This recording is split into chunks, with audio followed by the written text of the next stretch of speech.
Good morning viewers and students. I suppose you were expecting this video on imperative sentences. Imperative sentences, it is part of narration. Through narration I am going to explain this imperative sentences. Okay, now you see what is the difference between the interrogative sentence and imperative sentence. You know, the difference is that there you get to see the question tag, but here you won't see the question tag and you see the difference what it is. क्या फ़र्क है देखिए.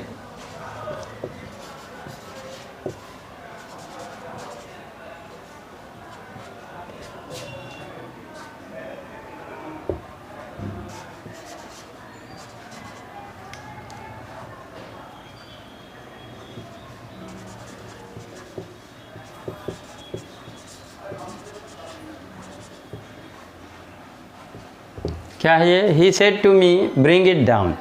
देखिए आप difference ये देखिए कि यहाँ पे सब्जेक्ट नहीं है, there is no subject and it started with V1. Verb के फर्स्ट फॉर्म के साथ ये शुरू होता है और यहाँ पे आपका जो सब्जेक्ट है, सब्जेक्ट क्या होता है? सब्जेक्ट आपका हिडन है. Subject is hidden, it is understood. Okay, तो कैसे बनाएंगे? अब यहाँ पे आप देखिए कि ही सेड टू, तो अब ये ऑर्डर दिया ना, क्या दिया, तो हम क्या कर सकते हैं? हम इसे जब समझ नहीं आए हमें तो हम कह सकते हैं कि ही आज दिया, ही टोल्ड मी. अब देखिए यहाँ पे दोनों को जोड़ने के लिए हम क्या यूज़ करते थे? डैट, लेकिन यहाँ पे हम यूज़ करते हैं टू, और टू के साथ ऑलवेज बेयर इन्फिनिटिव. टू के साथ वर्ब की first form, to infinitive form हो जा रहा है ये. तो to bring it changes into that, to bring that down, ये हुआ. ठीक है, तो इम्पेरेटिव सेंटेंसेस में आप देखिए हमें क्या करना है. What we need to do, क्या करना है हमें? Said to changes into according to sense. अगर आस्क्ड भी हो सकता है जब आप समझ नहीं आ रहा कि ये क्या कह रहा है, मीन्स ऑर्डर है ना, सिंपली कह रहा है. अगर ऑर्डर है तो फिर ordered, said to changes into ordered. Please kindly है तो रिक्वेस्टेड. अगर कोई ऑफिसर हैं, ठीक है, रिलेटेड टू मिलिट्री और समथिंग, या पीटी टीचर आपके, तो वहाँ पे ऑर्डर्ड को आप क्या कर सकते हो? Commanded. Commanded.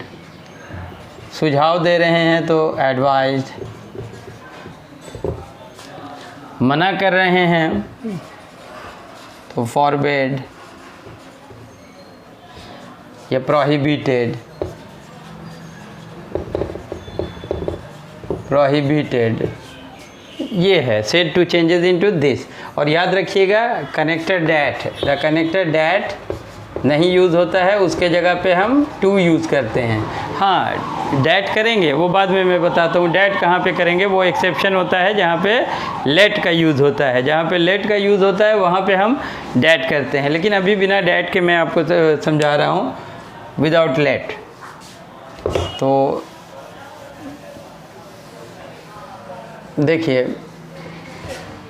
He said to me please और काइंडली हेल्प मी. तो आप देखिए ही, अब said to will change into please और काइंडली चेंजेस इनटू रिक्वेस्टेड. तो ही रिक्वेस्टेड मी. मी दोनों को जोड़ने के लिए टू, टू के साथ वर्ब की first form, to help me. First person changes according to subject, first person changes according to subject. तो क्या होगा? He, to help him. ठीक है, फिर देखिए my father said to me. My father said to me, क्या कहें? Be attentive in your class. Be attentive in your class. क्या कर सकते हो आप? देखो, माय फादर, पापा ने क्या कहा कि क्लास में अटेंटिव रहो. चुस्त रहो। Then said to will change into, ये सुझाव है पापा का, तो माय फादर एडवाइज्ड मी, अब दोनों को जोड़ने के लिए क्या कहें, to be attentive in, your is second person changes according to object. So what is the possessive form of me? So to be attentive in my class. Clear? Advice. Then 1 2 3 of the examples you have seen, and now you see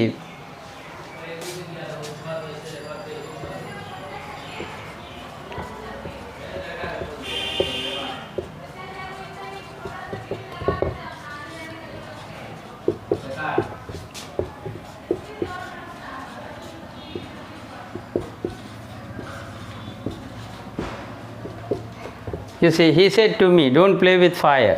उसने क्या कहा, आग से ना खेलो। तो ये तो सुझाव भी हो सकता है, ऑर्डर भी हो सकता है।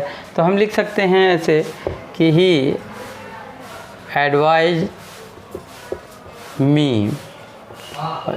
advised or ordered me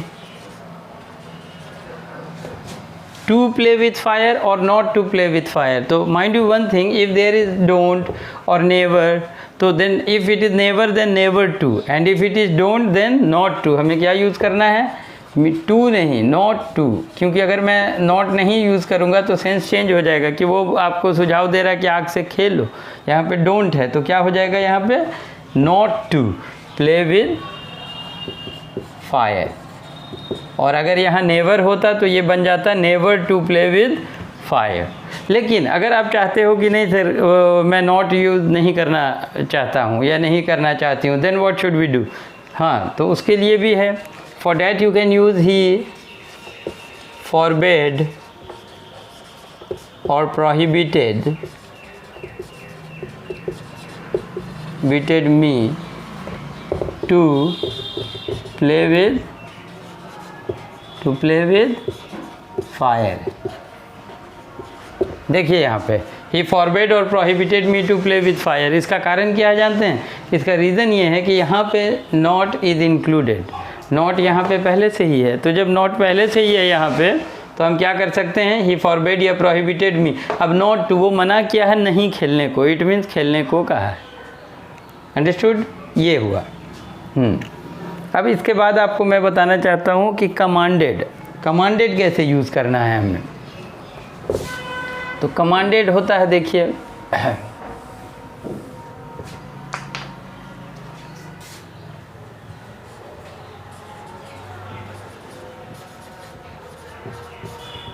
the colonel said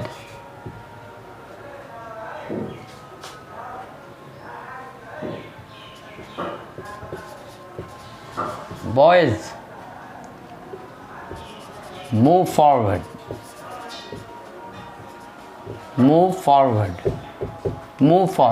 then what will you do, the colonel said to whom, to the boys means commanded। तो here आप क्या कीजिएगा, कर्नल कमांड करते हैं, तो the colonel commanded his boys to move forward, okay ये हुआ, ठीक है। अब देखिए आपको मैं लेट का यूज़ बताता हूँ कि लेट कैसे होता है। डैट का यूज़ हम करेंगे, कहे थे कि कनेक्टर जो होता है हम टू यूज़ करते हैं, लेकिन इस तरह के इम्परेटिव में। लेकिन जब लेट का यूज़ होगा तो देखिए हम क्या करते हैं,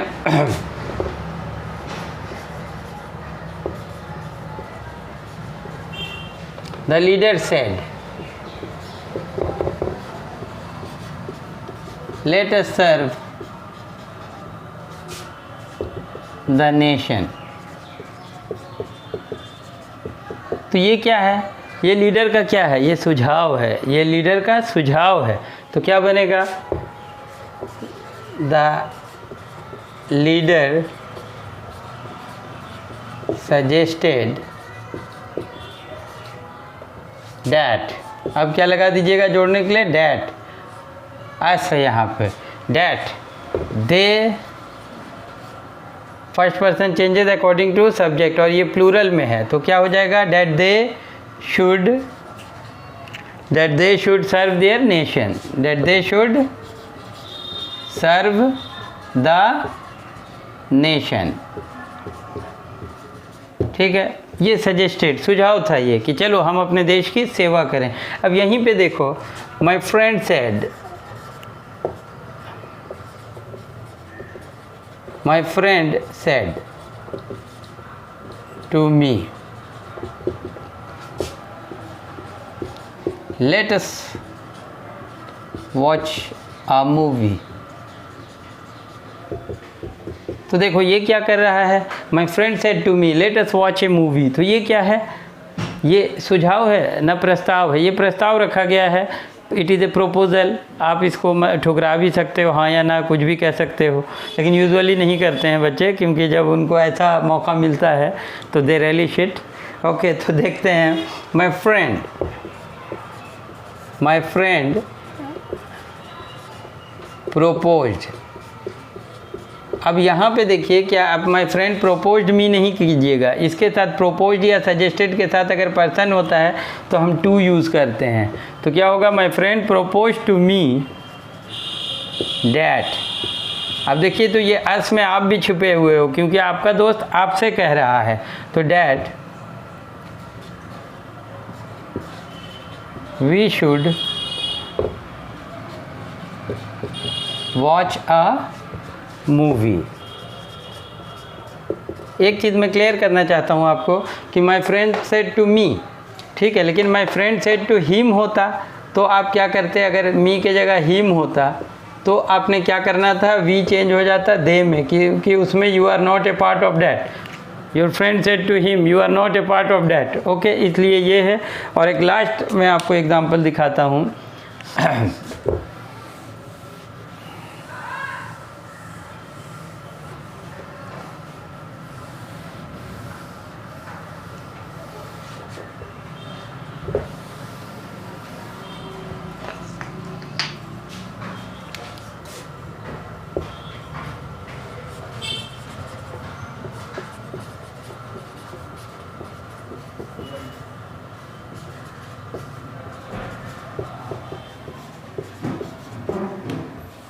The peon said, let me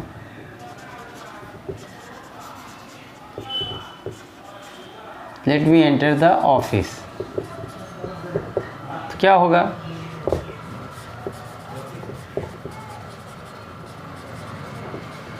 the peon requested that he might be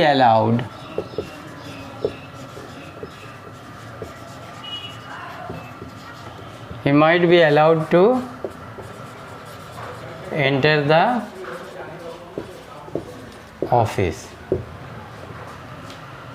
The peon said, let me enter the office। तो the peon requested that he might be allowed to enter the office, कि उसे अनुमति दिया जाए, वो अनुरोध करता है, क्योंकि peon अनुरोध ही करेगा। So that is it. ये इंपरेटिव सेंटेंसेस के कुछ पॉइंट्स हैं बेसिक्स जो मैं आपको बताया। So you can learn it, you can know it only if you practice more and more। okay, thank you। पढ़ें, देखें, कमेंट करें, लाइक करें। Thank you.